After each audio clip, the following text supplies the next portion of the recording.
Hi everyone. After the tribal bonds in Africa, we're diving into the sharpest hierarchy of the Western world. Remember, I was a serf in our first video. But what if fate had completely changed? What would your life be like if you were born as the child of a wealthy lord in a castle in the Middle Ages? Politics, chivalry, and the constant threat of siege. Let's simulate my glorious but tense life together. Don't forget to like the video, and I truly enjoy reading your own what-if comments. Life began far from the dusty fields and mud outside, between thick stone walls, insecurity and luxury. From the moment of birth, my destiny was sealed by the privileges of my noble blood. I was not a serf bound to that land, but the heir of the land's owner. The castle was not just a home, but the embodiment of land and power. For me, history was not hunting seasons, but succession struggles, political alliances, and great wars. My father's title provided me with the best food, the warmest furs, and the finest education in the castle. The outside world was dangerous, but the thick walls of the castle offered me absolute protection. The castle was both a residence and a military machine. The architecture of the living space prioritized security above all else. Moats, thick walls, cross-shaped arrow slits, and high towers formed the first line of defense against the enemy. The heart of the castle was the great hall and the private living quarters reserved for the lord's family. Every corner was protected by a guard or a weapon. The castle was the symbol of the lord's power and a structure that instilled fear in the outside world. Life behind the walls flowed in a strict, cold, and constantly siege-ready order. Childhood was spent not with games, but with strict education. Before I even turned 7, I began preparing for my future roles. The tutors were usually an experienced knight or a knowledgeable priest. The foundations of the art of war, horseback riding, and hunting were part of the daily routine. As a sister, my education would focus on managing the castle, keeping accounts, and organizing feasts. Physical and mental discipline was the first rule of my life. Being born in a castle was a privilege, but also a great responsibility and a heavy burden of military discipline. The life of noble women was completely different from the lives of the serfs outside. Yet, it was still a political duty. Women were responsible not only for domestic chores, but also for overseeing the estates, managing the staff, and organizing the castle's defense in the lord's absence. One of their most crucial roles was strengthening family alliances through political marriages, which were much more complex than the survival of a tribe. Marriage was about land and power, not love. As a lady of the castle, maintaining the castle's economy and the morale of the staff was my daily task. Education, for me, was entirely contrary to the life skills education of a serf child. I had to acquire reading, writing, Latin, and management skills. The priest would teach me to read the Bible in Latin and manage the Lord's correspondence. Knowledge was my greatest weapon. Managing diplomatic letters and tax records with neighboring lords was vital. As a lord's child, I had to learn not only how to wield a sword, but also how to play political chess. This education gave me not only privilege, but also the power to govern my lands. For male children, night training was the most critical stage of life. At the age of 7, I was sent to serve another lord as a page. There, I learned how to set the table, serve, and obey. At 14, I became a squire. My duties now included cleaning my lord's armor, caring for his horse, and accompanying him to the battlefield. This was not a romantic adventure, but a tough and brutal military education. My goal, to kneel during a feast and receive the title of knight. Daily life and routine were disciplined. After morning mass, Breakfast was served in the great hall, followed by the day's duties. The lord would hold court and meet with estate managers, while I would either continue my training or inspect my weapons. The evening heralded the feast, eating at the same time every day, training at the same time. The castle's order was a reflection of our strength. This strict order was necessary not only for military readiness, but also to maintain the discipline of the hundreds of people in the castle. The castle kitchen was bountiful, far beyond what the serfs outside could ever imagine. Feasts were not just about eating. They were a display of political power and social status. Fresh game meat, imported spices, white bread, and plenty of wine were staples on our table. Sitting in the great hall during a feast meant feeling the Lord's power. These feasts were used to forge alliances with neighboring lords and seal important treaties. The meals required weeks of preparation and were a social event, not just sustenance. Health and medicine were better than the primitive, superstition-based practices of the serfs, but still dangerous by today's standards. The castle would have a court doctor or a healer. Primitive treatments like bloodletting were common. Hygiene was better than the mud outside. We had access to a large well and sometimes a bathhouse. However, a small wound or an epidemic could quickly spread even within the castle walls, threatening the noble blood. The presence of a doctor was a luxury, but not a guaranteed cure. The main purpose of castle life was to prepare for a siege. The threat of siege was a constant source of tension.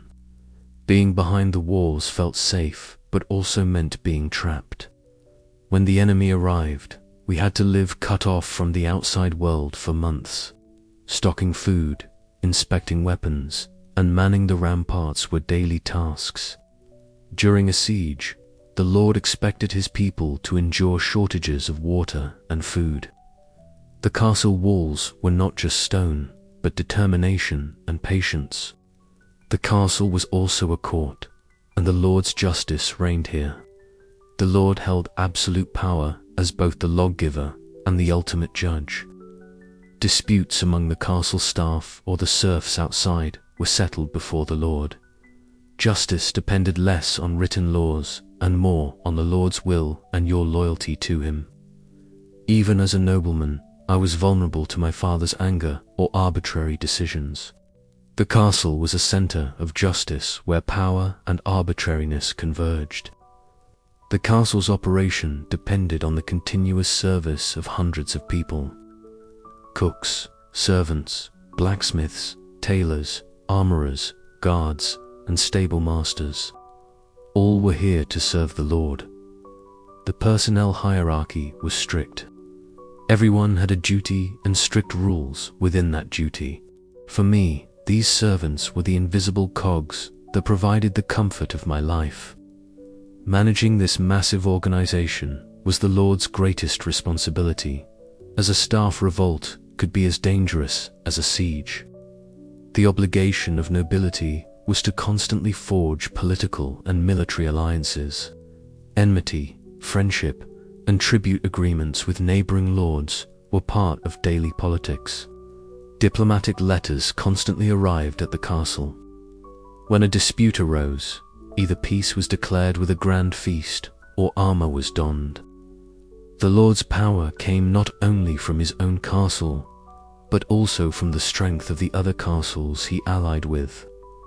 Politics was a more dangerous game than war. A single wrong word could lead to total war. As a knight, my armor and weapons were my fortune. The armor was not just clothing. It was high-tech defense, and its value was equivalent to the value of an entire village. I possessed the latest technology, steel armor, and sharp swords. Maintaining the armor was a meticulous task lasting hours.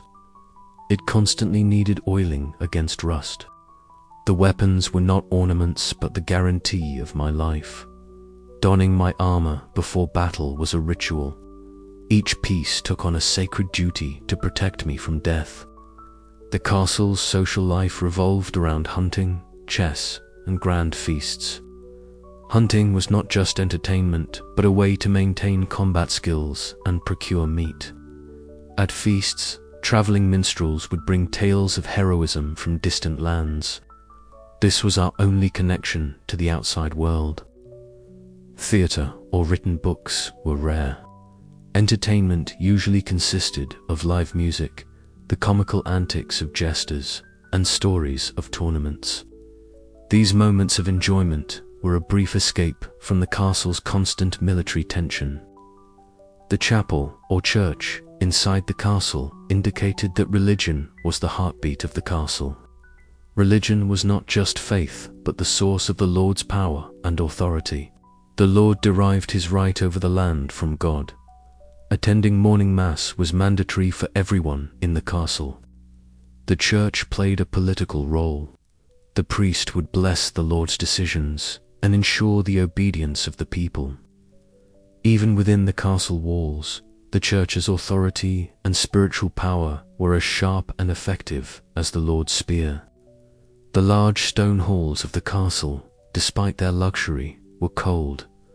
Comfort was still limited by today's standards. Large stone walls radiated heat outward rather than trapping it. In winter, the biggest struggle was being cold, despite the large fireplaces.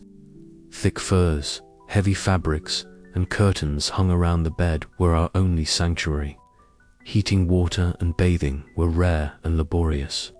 We had luxury, but warmth and basic cleanliness was still a significant struggle. The castle's revenue depended on the systematic management of the surrounding estates and taxes in kind or labor, collected from the serfs. The greatest challenge of being a lord was the requirement for commercial and economic management. Estate managers and accountants meticulously recorded who paid how much tax. If the harvest was poor, even the feasts in the castle would be jeopardized.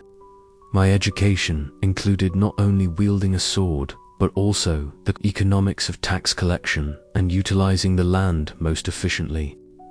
Participating in tournaments was the way for a squire or young lord to gain fame, glory, and honor. Tournaments were not just a sport, but a political spectacle that showcased the power of the lords and the skill of the warriors. Winners earned great prizes, knighthoods, and the respect of the ladies. Tournaments were more romantic than the bloody reality of war and fueled the imagination of young men. For me, a tournament was the culmination of my training and a chance to prove myself as the best in the art of combat. The castle also had a dark side: the dungeons and prisons. The prison in the tower was a damp, cold place reserved for captured enemy lords, men, or their own rebellious serfs. The castle represented not only luxury, but also the lord's power to punish. The dungeons were necessary to maintain control and order in the castle. For me, the dungeons were a tangible reminder of my father's absolute power and justice, a silent testament to how powerful and, at the same time, brutal, noble life could be. So that was my luxurious yet tense lives in a medieval castle. Instead of fighting for water in the savannas of Africa, here we fought for property and politics. After this journey, I realized what a great blessing democracy and a legal system not dependent on a single center truly are. Which brutal era should we visit in our next video? Let me know in the comments. If you enjoyed this alternate history journey, please don't forget to subscribe and like the video. See you in the next adventure. Take care.